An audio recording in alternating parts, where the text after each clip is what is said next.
What's up, gamers? Welcome to Gamer Rant. My name's Kevin. In today's episode, we're talking about Hellblade2 will be digital only, costing only $50. Pretty sweet deal, right, ladies and gentlemen? Well, I'm here to tell you why you should not support that game. And I know what you're thinking. I'm just some random dude on the internet who really fucking cares what I have to say, what I have to think, because you've already pre-ordered the game, so you might as well leave this video, because no matter what I say in it, you're just going to ignore it anyway. And you want to know how I know this? Because gamers are great at complaining about something, not so much actually following through and not supporting whatever it is that they have an issue with. There's a reason why loot boxes are still found in modern day games. There's a reason why pay to win, pay to make it easy is still found in video games. You know what I'm saying? It's because at the end of the day, gamers spine, well, let's just say all these big CEOs are laughing at us. If we're anyone bitches, we're the CEO's bitch. No, we're the employee that will bitch. They're not going to fire us because we do a good job. We do a good job filling their bank account. You know what I'm saying?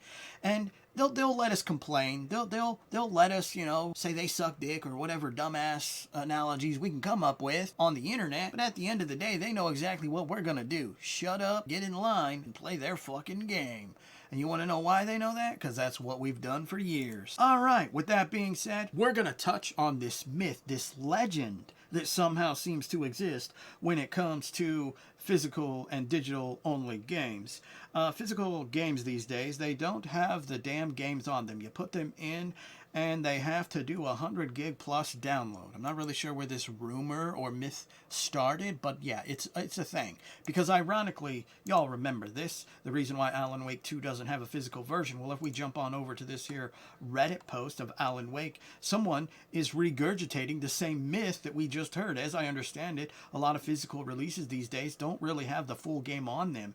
If the game doesn't fit on the disc, it's pretty much just a physical key to a digital license anyway. So here's the fun fact, all right, ladies and gentlemen. I could walk over to my PlayStation, any one of them, Xbox, any one of them. I can uninstall those games, take those discs, put them in, disconnect the internet, obviously, before I do that. And guess what I'm going to be able to do? I'm going to be able to play those games. That's what we call the vanilla version. If you don't really play like PC gaming, that's what they call like the initial release, the vanilla version of a game, which can be found on every disc.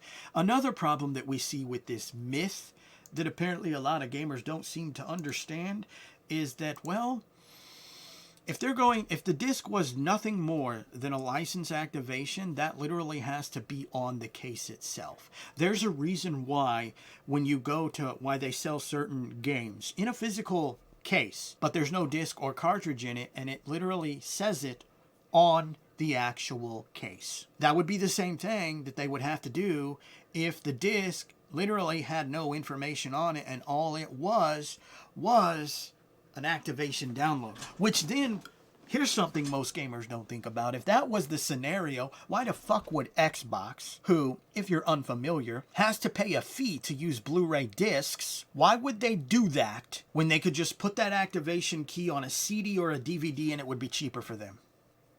Yeah, exactly. That's what I thought. Stupid people. Now, with that being said, let's jump into this. I don't see that being too out of the ordinary in the future. I have been pretty much all digital since 2014, 2015. At least they are making these digital-only games a bit cheaper, seeing as they make way more money off the digital copies.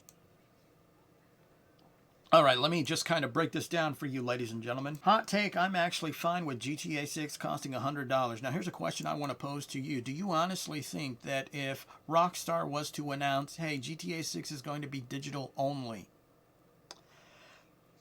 do you think they would lower that price? Do you think they would be like, oh, digital only, you know, $80, $70, $60? Do you think they would do that? No. And here's another thing, physical and digital. Do you think the digital version of GTA 6 is going to be cheaper if the physical copy is actually $100? Do you think they would sell the digital version for $80? And here, let's dive further into this little nugget of information. That doesn't necessarily mean that the industry has pricing power or wants to have pricing power. However, there is a great deal of value offered. And look, it's our strategy here to deliver more value than what we charge consumers. It's always been our strategy. We want to make sure the experience is first class, and the nature of the experience is not just the quality of what we offer, it's also what you pay for it. Everyone knows analytically there have been precious few price increases in the business. The price increase, for example, the $70 for certain frontline products was the first price increase in many years after many generations. So again, I think we offer a terrific value to consumers. Tell me again, do you think the digital version of GTA 6 would be less than the physical copy if we actually lived in a digital-only society for video games? Do you honestly think that any digital game would not be $70, $60? And it goes deeper than that, ladies and gentlemen. Blizzard reportedly asking players if they are fine paying up to $100 for a Diablo 4 DLC. Now, if you're unfamiliar with this, the pricing of microtransactions have increased since the PS3 360 era. All right, back in the day, you know, a basic crappy cosmetic skin would maybe cost you $1.99.99. Now there are some companies charging you $25 to $35 for a skin. So tell me again how you think a digital-only society for video games is going to make gaming cheaper for the consumer. Because the only thing it benefits the publishers, the shareholders. It doesn't benefit us. Here we go again. This has to do with the PlayStation leak. PlayStation might be planning to increase game prices from 70 to 80 to 100 in 2027. This comes from a hack that Sony suffered where it shows they project games will be that expensive by 2027. Tell me again why we should support this. Because here's another thought that most people are failing to realize is, yes, this game digitally is cheap today. But if we were to say, just spitballing stupidity here, let's say we became digital-only video games in the next 4 years. Do you think the next Hellblade 3 or 4 would be $50?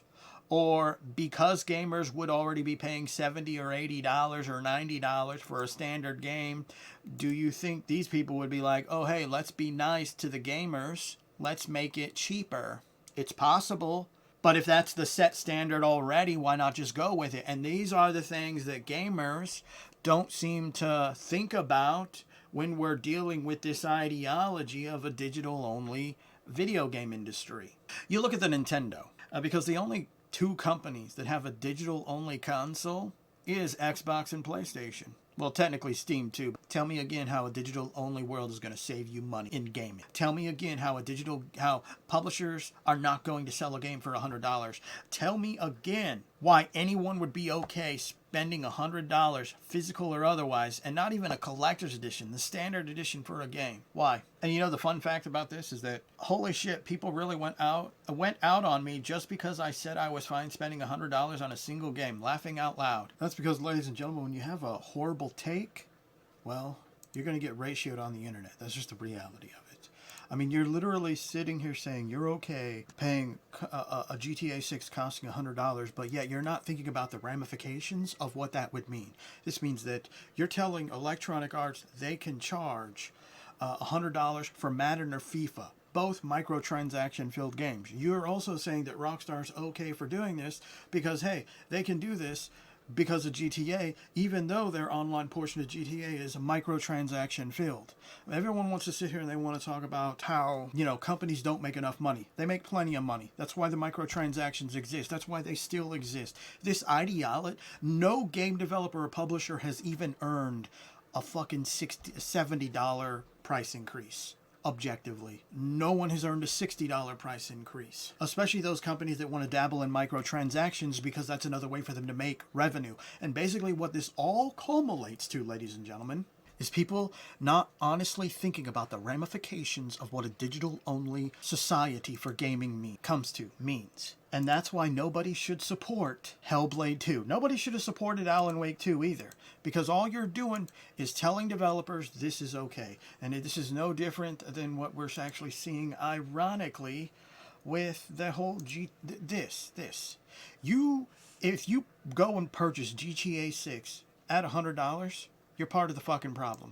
Because you're basically saying this is okay, and then what is it going to do? The domino effect. Electronic Arts, Activision, they're all going to try to do it. I mean, leak right here. You know the biggest problem within the gaming community? It's really not the microtransactions. It's really not the loot boxes. It's not the pay to win. It's not publishers deciding that, hey, maybe we can increase our prices. The biggest problem in the gaming community is that the gaming community has no fucking backbone. Because if we had a backbone, we would have got rid of all the negative shit. Pay to win, pay to make it easy, loot boxes, microtransactions. We would have nipped it in the butt when it happened, but instead we complained, accepted, and then continued playing our games.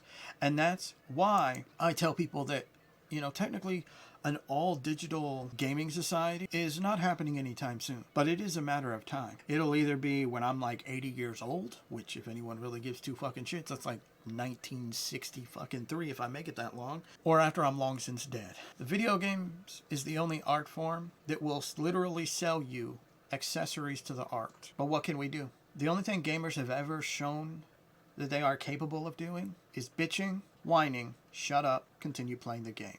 That's what we show these developers and publishers and the shareholders. Until we stop supporting stuff like this and stop even thinking about doing something as this dumb, all we are doing is telling publishers and developers this is okay, this is what we want.